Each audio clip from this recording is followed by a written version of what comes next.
dancinhas na internet são fúteis, são uma espécie de lixo cibernético, ou é mais um tema advindo da cybercultura, como diria Pierre Levy, que torna a vida mais rica, duplicada na sua dimensão real, mas também no seu aspecto virtual e torna tudo muito mais divertido. Quem vai falar um pouco sobre isso com a gente é a consultora legislativa e jornalista Beth Veloso, que já está aqui no estúdio da Rádio Câmara. Oi, Beth, tudo bem?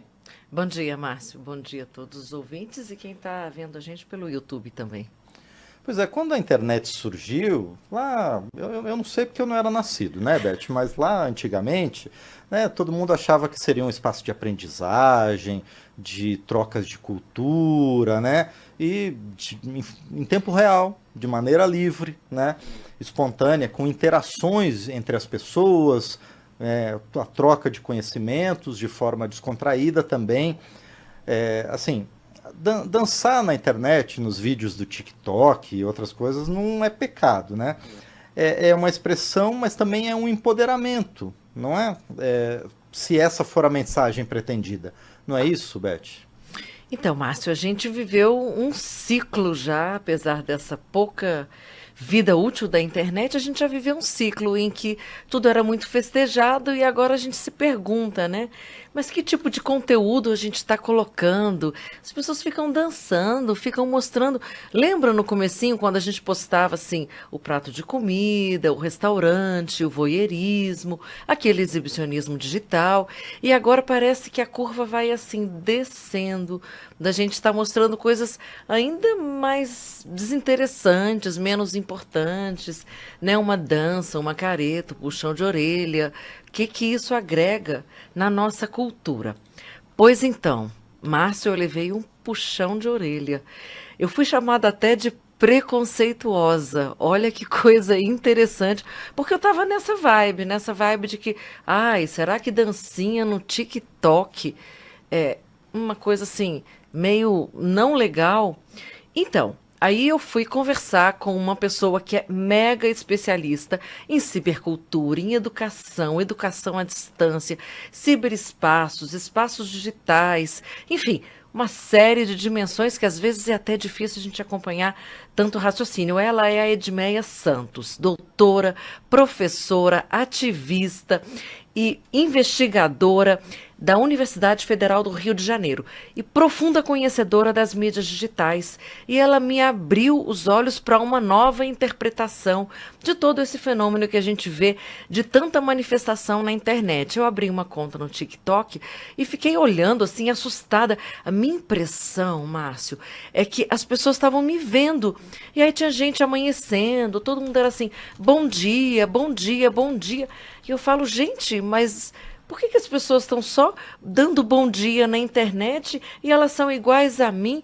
O que elas estão fazendo assim de tão popstar? E aí, isso, gente, é a cibercultura. É o conhecimento coletivo, é a criação humana, a ocupação desse espaço virtual que a gente não sabe bem o que é, essa nova dimensão que fica entre o que a gente atualiza, o que a gente tem de retrógrado, o que a gente tem de mais antropológico. E aí entra, sei lá, uma arte, um oi, uma linguagem, a dança, a fala do cinema, a fala da mimetização, de você reinterpretar, de você satirizar você mesmo, né? A moralidade, essa criatividade que às vezes é simplesmente mínima, né? É só você virar de costas, um gesto, um olhar, não sei. Aí a Edmeia até falou, Beth, tem até a netiqueta, que é uma etiqueta na net. Então eu vou convidar a gente a ouvir a Edmeia um pouco, afinal, o que é essa cibercultura? Tem ética, tem etiqueta. Quais são os padrões, né, de conduta e que moralidade a gente deve lançar mão para habitar o ciberespaço? Uma vez que anteriormente a gente já conceituou que o ciberespaço é essa internet habitada por seres humanos em processos de comunicação. Bom, inicialmente, né, com a emergência da web, a gente ouviu falar em netiqueta. Algumas regras, né, padrões, recomendações eram feitas para o uso ético da internet, né? Por exemplo, escrever com letras maiúsculas, dá a ideia de que você está nervoso, gritando e berrando diante do outro para a questão textual. Algumas destas netiquetas foram bastante recomendadas e vivenciadas por nós na primeira fase, né, do ciberespaço, primeira fase da web 1.0. Obviamente que muita gente confunde a vida, o real com o virtual, né? O próprio Pierre Levy, lançando mão da discussão do Deleuze, já nos ensinou, né, que o virtual não se opõe ao real. O real é exatamente essa combinação de virtual, que são os processos criativos, as ideias, os projetos, e o atual, que é aquilo que se atualiza, ganha materialidade, forma. Quem se opõe a quem é o virtual em relação ao atual. Nem sempre aquilo que a gente idealiza, né? Nem sempre aquilo que a gente tem como projeto chega a se atualizar. Desde que a internet surgiu, a minha impressão é que parece que a vida virtual é muito maior que a vida real, não é? Exatamente. Por quê? Porque na vida virtual a gente consegue dar uma imaginação, a gente consegue criar tantas técnicas e estratégias e acaba gerando aquele drama, né? Parece que a vida real fica muito aborrecida.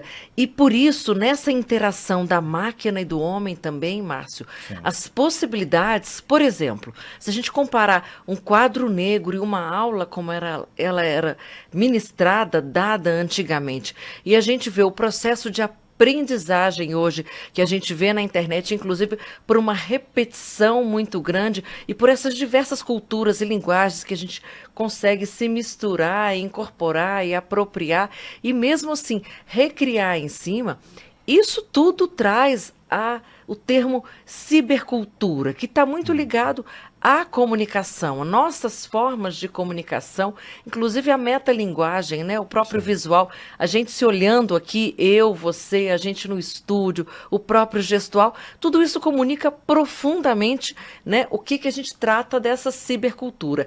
E quando que a gente ia imaginar, Márcio, que o rádio ganharia e incorporaria também essa dimensão? Porque a gente dizia o quê? O rádio vai morrer, a televisão vai morrer. E o importante que a Edmeia traz nessa mensagem de ativista e de super expert na cibercultura, qual o segredo para a gente sobreviver nesse mundo, encontrar o seu lugar e brilhar, dar vazão, da existência? É realmente você fazer uma imersão, uma junção entre a cibercultura e a sua vida real, ou seja, face to face, face a face. Ou seja, gente, vamos ser quem a gente realmente é, éticos, profissionais, estéticos, devemos ser autênticos, ter o cuidado com a gente mesmo, buscar esse conhecimento, se olha, se volta, tenha coragem. E, sobretudo, Márcio, a gente entra agora numa questão um pouquinho mais profunda, que é sem o anonimato, sem as máscaras, sem os perfis anonimizados, robotizados, falsos, inautênticos. Por isso, por exemplo, a Edmeia fala que os perfis falsos que a gente vê tanto na internet e que acaba gerando, de certa forma, tanto problema, uma coisa é a proteção de uma identidade quando é necessária. Quando você vê, por exemplo, uma pessoa fazendo uma denúncia no jornal, né, e aí ela precisa ter aquela identidade preservada, é uma coisa. Outra coisa é você realmente ficar criando uma série de proteções para cometer crimes na internet. E isso tudo está em oposição àquilo que a internet faz na extensão de nós mesmos, a identidade, o reforço dessa identidade, né? Uma reelaboração que o ciberespaço permite. e nos afirma e reafirma como nós somos. Portanto, políticos, como a gente já falou, e principalmente polêmicos, né? Curiosos, buscando essas oportunidades que a internet oferece e, sobretudo, sem o charlatanismo digital que a gente vê a 3x4 aí nessa conversa de influencer digital, né, Márcio? E a Edmeia explica, portanto, que a educação, né, a cultura e a comunicação vão sempre andar de mãos dadas. E por isso ela dá, inclusive, um conselho para os jovens, para a gente, esses que sonham em serem influencers digitais e acham que vão, assim, achar um pote de ouro na lua daqui para lá, né? Então, vamos ouvir a Edmeia. O que eu diria para um jovem sem emprego, sem dinheiro, sem ajuda, como é que o ciberespaço, né, pode lhe ajudar a ter e a encontrar um lugar ao sol? Bem, eu acho que a primeira coisa que eu falaria, e é o que eu sempre falo, principalmente para os meus alunos e alunas e alunos na universidade pública, laica, gratuita e de qualidade que eu trabalho numa universidade pública que acolhe, não é, pela assistência estudantil, quase 2.000 alunos, e é através desse espaço público que esses próprios alunos moram, se alimentam, acessam bens culturais, como cinema, teatro, bens científicos, como seus laboratórios, as salas de aula, habitam e aprendem a ter direito à cidade, começando pela cidade universitária, e a própria cidade onde a universidade é sediada, e toda a micro-região, né? E aí eu estou falando de Baixada Fluminense, estado do Rio de Janeiro. Então, o que eu sempre digo para os meus alunos é que é preciso buscar educação sempre. É através da escola pública, das universidades públicas, das comunidades, associações de bairro, dos vestibulares, dos pré-vestibulares comunitários, das bibliotecas públicas, que temos acesso ao bem comum. Então, Beth, há uma validação nesse desejo de muitas pessoas quererem ser influenciadores digitais? Então, Márcio, a gente acaba não sendo na internet o que a gente não é na vida real.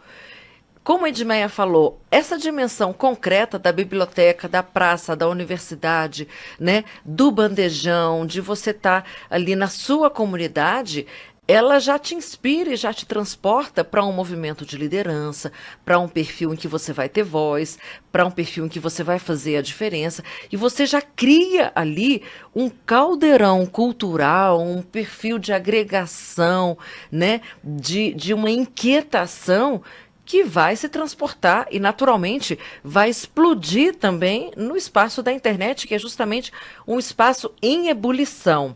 E essa riqueza, portanto, ela é formada por quê? Porque em plataformas ou redes sociais como o TikTok, por exemplo, em que a interação ela é absolutamente dinâmica, ubíqua, online, você consegue justamente extrair daí o que você tem de melhor. Agora, não é, gente, assim, não passe de mágica. Vamos ouvir o que a Edmeia tem a falar sobre isso. Os influencers, por exemplo, são, de fato, jobs, são atividades de trabalho. Mas para isso, não é, é preciso que a pessoa tenha objetivo, foco, nicho, saiba quem vai atingir, como atingir, que linguagem utilizar. Tudo isso requer um aprendizado, um processo formativo, que muitas vezes acontece na própria prática. Exemplos não faltam, para o bem e para o mal, mas, obviamente, para nós que trabalhamos com formação de professores e processos formacionais de crianças, jovens e adultos, o que a gente recomenda é que o ciberespaço seja, sim, uma rede educativa responsável, e que a gente possa, através dos nossos próprios projetos, né, criar essas redes educativas que atravessam a relação cidade-ciberespaço, território físico, território informacional, tudo junto e misturado. Nunca uma coisa se opondo à outra. Não estamos mais em tempos de oposições, só uma coisa ou outra. Eu prefiro trabalhar com uma coisa e outra, tudo junto e misturado, e uma rede educativa empoderando a outra.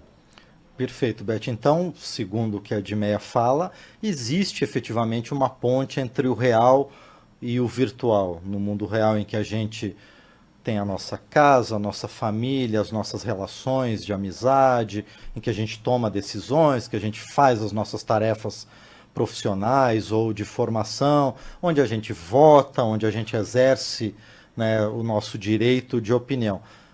Voltando ao tema do começo, onde é que entra a dancinha do TikTok nisso tudo, Beth? Pois é, Márcio, as dancinhas, elas são um espaço onde a mulher, sobretudo, mas também os jovens, as minorias, os pobres, as pessoas que geralmente nunca foram ouvidas, não tiveram como expressar essa voz.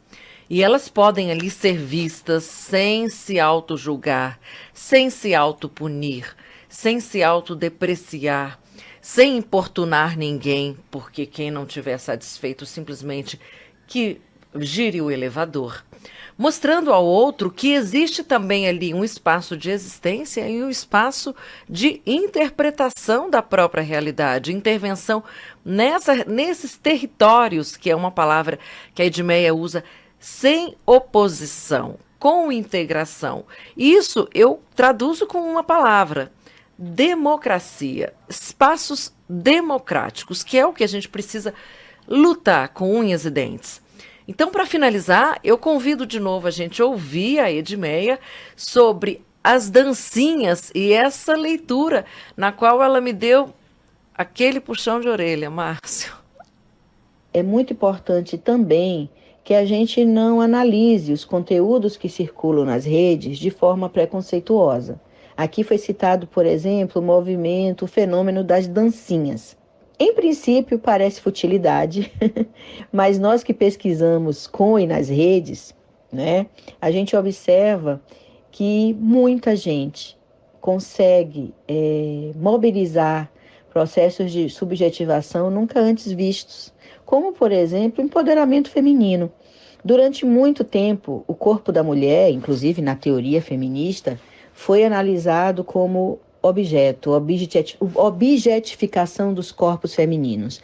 Óbvio que isso é real, óbvio que isso acontece. Só que as mulheres, principalmente as mulheres de periferia, né, elas nos ensinam que esse mesmo corpo objetificado pelos homens e pelo patriarcado pode ser usado como interface de empoderamento. Então, Márcio, o nosso programa, o Papo de Futuro, dentro de uma rádio pública que é a Rádio Câmara, ele busca isso, trazer uma discussão para que o que parece preconceito vire um empoderamento da mulher de uma forma que ela pode, sim, eu posso fazer isso, né? Desde um lugar em que eu estou me expressando e estou sendo vista e eu estou me valorizando, porque é a forma como você se coloca que determina.